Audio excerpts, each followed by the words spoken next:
Hello viewers, আবার অনেক দিন বাদে তোমাদের সঙ্গে দেখা হচ্ছে। তো ভাবি মাঝে মাঝে আসবো, কিন্তু আর সময় সুযোগ হয়ে ওঠে না। এখন বাজে সকাল 7:30। আমি উঠেছি ভোর 5টায়, তারপরে নিচে মানে উঠোন ঝাঁট দিয়ে, গোলা দিয়ে, যেহেতু গ্রামের বাড়ি, সব ওই কাজগুলো করে তারপরে আবার একটুখানি হাঁটতে গিয়েছিলাম। এসে লেপ কম্বলের মধ্যে বসেছিলাম। ঠান্ডাটা বেশ ভালোই পড়েছে। আর ওই দেখো বিছানাটা পরিষ্কার করে নিলাম। আর এইখান দিয়ে দেখো কি সুন্দর সূর্যের আলো এসছে।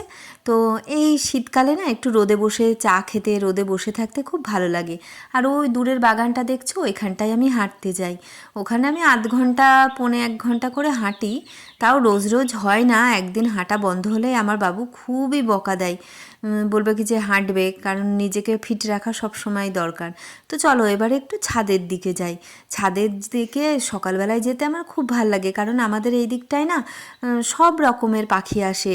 আবার টিয়া পাখিও গাছে গাছে বসে থাকে। আজকে আর পাখি দেখছি না, কারণ আজকে একটু তুলনামূলক বেলায় হয়ে গেছে। যখন অনেকটা সকালবেলায় আসি তখন দেখতে পাই। আর এই দেখো, এটা হচ্ছে ডালিয়া গাছ। তো ডালিয়ার ফুলগুলো দেখো হয়েছিল, শুকিয়ে গেছে।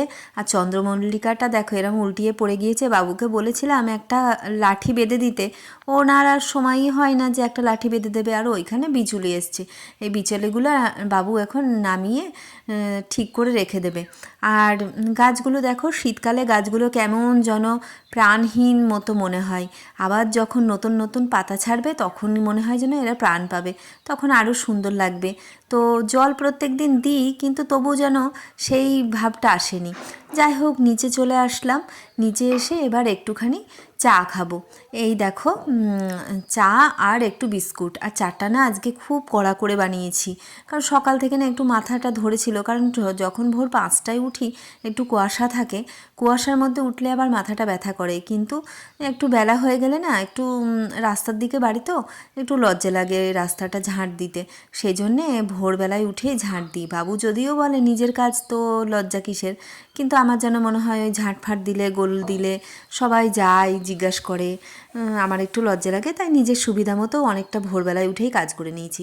আর চা বিস্কুট খেতে চলে আসলাম। আমি না এই বিস্কুটটা খেতে খুব ভালোবাসি। আগে তো অনেক এই বিস্কুটগুলো খেতাম, কিন্তু এখন আর বেশি বিস্কুট খাই না।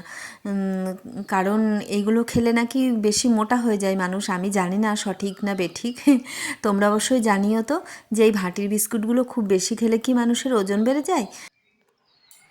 তোমাদের সঙ্গে গল্প করতে করতে অনেকটাই বেলা হয়ে গেছিল, সেই জন্য না বলেই চলে গিয়েছিলাম।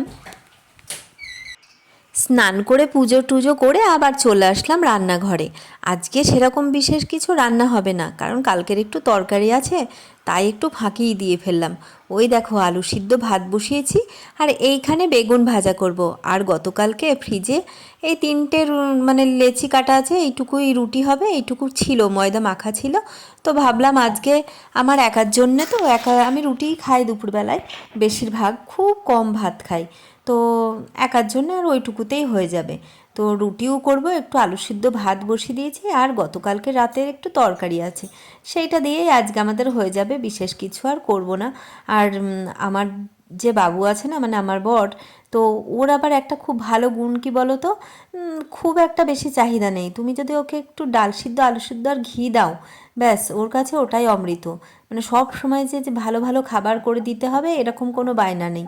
আবার আমাদের বাড়ির যদি কারোর, বিশেষ করে মেয়েদের, শরীরটা খারাপ করলেও উঠতে পারছে না, ও কিন্তু তখনও বায়না করে না যে না আমাকে এটা করেই দিতে হবে। অনেক বাড়িতে দেখবে ছেলেরা এরকম বলে, মানে খাওয়া নিয়ে একটুখানি ঝামেলা থাকে, একটু ভালো খাবার দাবার না হলে একটু প্রবলেম করে। কিন্তু আমাদের বাড়িতে সেই সমস্যাটা নেই। রান্না যেমনই হোক, আর একটু কিন্তু ওকে গরম দিতে হবে, খুব একটা ঠান্ডা হয়ে গেলেও খেতে চায় না। এই দেখো তোমাদের সঙ্গে আবারও গল্প করতে করতে রুটিটা বানিয়ে ফেললাম। 3টে রুটিতে এক্ষুনি হয়ে গেল। আর কড়াইটা বসালাম, এটাই শুধু বেগুনটা ভাজা করে নেবো। বেগুন খাওয়ার দিন তো শেষই হয়ে যাচ্ছে, তাই না বলো? যখন প্রচণ্ড গরম পড়ে যাবে তখন আর ভালো বেগুন খাওয়া যাবে না। অবশ্য নিম বেগুনে কিন্তু বেগুন ভালো লাগে, আমি এখনও একদিনও নিম বেগুন খাইনি। তোমরা কি কেউ নিম বেগুন খেতে পছন্দ করো? আমি কিন্তু বেশ ভালোই বাসি নিম বেগুন খেতে। কচি কচি নিম পাতা আর বেগুন দিয়ে ভালোই লাগে খেতে। যদিও ছোটোবেলায় না ভালো লাগতো না একদম, ছোটোবেলায় খেতেই চাইতাম না, কিন্তু মনে হয় বড় হওয়ার সঙ্গে সঙ্গে মানুষের মনে হয় স্বাদের পরিবর্তন ঘটে। তাই ছোটোবেলায় যে জিনিসগুলো ভালো লাগতো না, এখন যত মানে বড় কি মানে মাঝবয়সী হয়ে যাচ্ছি ততই যেন সেগুলো ভালো লাগছে।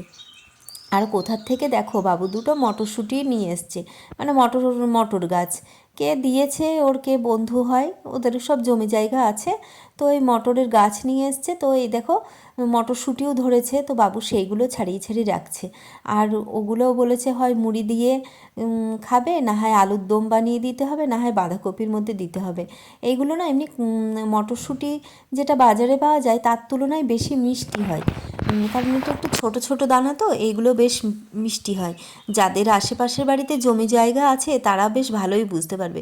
বেগুনটা আরেকটু হবে, আমি একটুখানি গ্যাসটা কম করেই দিয়েছি, সেই জন্য আরেকটুখানি হবে, আর কোনো তাড়া তো নেই। এই দেখো এক বাটি বাবু এগুলো ছাড়িয়ে ধুয়েছে, এটা আজকে ফ্রিজে রেখে দেবো, কালকে করব বাঁধাকপির তরকারি। আজকেই বলছিল কিন্তু আজকে আর বললাম না, বেশি কিছু করলাম না। আর ওকে যেরকম দেয়া যায় ও খেয়ে নেয়, সেই সুযোগটা কাজে লাগিয়ে আজকে আর কিছুই সবজি বানালাম না। তো এই যে বাঁধাকপিটা আধখানা বানানো আছে, কালকে করব। আর শশা আর গাজর নিয়ে নিলাম, এইটা দিয়ে আমি স্যালাড খাবো। এই স্যালাড খেয়ে খেয়ে এখন পেট ভরাচ্ছি, তবে গরমকালে না খেতে ভালোই লাগে। আর গরমের ভাব একটু হালকা হালকা করে দুপুরের দিকে পড়েই গিয়েছে, তো এইটা দিয়ে স্যালাড ভাল লাগে। আর এই দেখো এতটুকু বেগুন ভাজা হয়েছে, এর মধ্যে একটা বড় কাঁচা লঙ্কা নিয়েছি, এই কাঁচা লঙ্কা দিয়ে মেখে খেতে ভালোই লাগে। আমি যখন অনেক আগে, যখন বিয়ের পরে পরেও কিন্তু খুব একটা লঙ্কা খেতাম না, কিন্তু আমার শ্বশুরবাড়ির সবাই না প্রচুর লঙ্কা খেতে ভালোবাসে, তো সেই ধারায় চলে গিয়েছি। এখন আমারও একটু লঙ্কা খেতে একটু ঝাল ঝাল ভালো লাগে। আগে আমি প্রচুর মিষ্টি খেতাম। আর ওই দূরে দেখো আমার বর কাজে ব্যস্ত, সব সময় ও ব্যস্ত থাকে। যাই হোক, নিচে থেকে স্নানটা না করেই ও ভাত খেতে বসে গেল, কারণ ওর খুব খিদে পেয়ে গেছিলো। আর আজকে সকালবেলায় সেরকম কিছু টিফিন করে দিইনি, তো সেই জন্যে ভাত খেতে বসে গেল তাড়াতাড়ি। ওই দেখো আলু সিদ্ধ আর এই যে একটুখানি তরকারি ছিল, আলু সিদ্ধ বেগুন ভাজা এইসব দিয়েই ও খেয়ে নিচ্ছে। আর গরম ভাত দিয়ে দেখবা তরকারি একটু ঠান্ডা হলেও গরম ভাত হলে সব ম্যানেজ হয়ে যায়। আমি এবার রুটিটা খেয়ে নিই, আমি বাবুর সঙ্গে বসে খাইনি, কারণ আমি রুটি খাবো আর আমার তো আজকে নিরামিষ, সেই জন্যে আমি আর খেলাম না, ও একাই খেয়ে নিল। আর আমি এবার একটুখানি বেগুন নেবো আর স্যালাড নেবো, তো এই স্যালাডটা দিয়ে খেয়ে নেবো। আচারও একটু ভালো লাগে, কিন্তু মিষ্টি আচারটা আমার বেশি ভাল লাগে, মিষ্টি আচারটা আজকে শেষ হয়ে গেছে। আর আমার না ওই ঝাল ঝাল আচারটা আবার খুব একটা ভাল লাগে না, আমার আমের মিষ্টি আচার, কুলের মিষ্টি আচার এইগুলো খুব ভালো লাগে।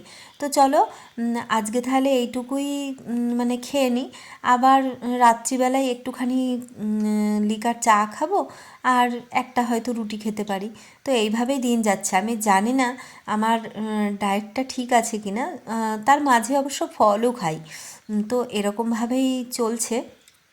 আর অনেক দিন ভিডিও দেয়া হয়নি, চেষ্টা করব এবার মাঝে মাঝেই তোমাদের সঙ্গে চলে আসতে, কারণ এখন বেলা বড় হয়ে গেছে, তো অসুবিধা আর হবে না। তোমরাও সবাই ভালো থেকো, কে কোথা থেকে তোমরা আমার ভিডিওটা দেখছো অবশ্যই কমেন্ট করে বলো। আর আজকের মতো তাহলে টাটা, তোমরা সবাই ভালো থেকো।